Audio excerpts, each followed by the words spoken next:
สั่งเป็นไรแต่เคยเป็นลมพัดกว่าอยู่จำไม่พงยำนางพงยำนางตื้อจะมีใจหิมจำไล่อยู่ข้างลุมลาเหตุบันเมื่อน้องไล่อุ่นใจลูกเลือนลาวแรงคำคืนในปีกยันเจอถึงเมื่อเขายามคืนเลือกใจอึกนึกใจลมกูเมื่อมีก็เมื่อกอบนั่นเต็มเพียงความหักอ่อนนางวิงินทอมนาอยู่ดีในก็เจอถึงเมื่อว่าให้อยู่ดีไกลก็เจอถึงเมื่อ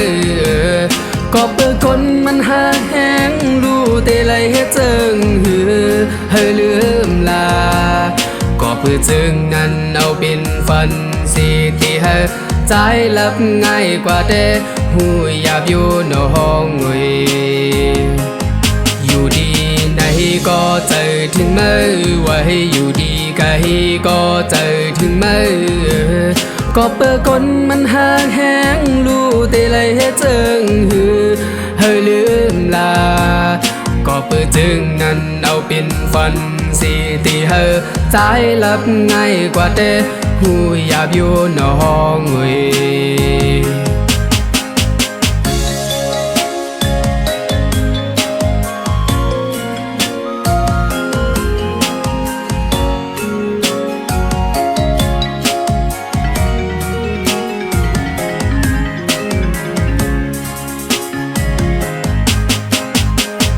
ทำถึงคืนกลางใจมาให้น้องวนจ้องเหมือนกันหาเขายามฟ้าห้องเขายามฟ้าหลังจ้องสู่น้องวนขอบจริงก็อยากถึงจึงเฮาอ่อนน้องเล่าเวลาหมอกดู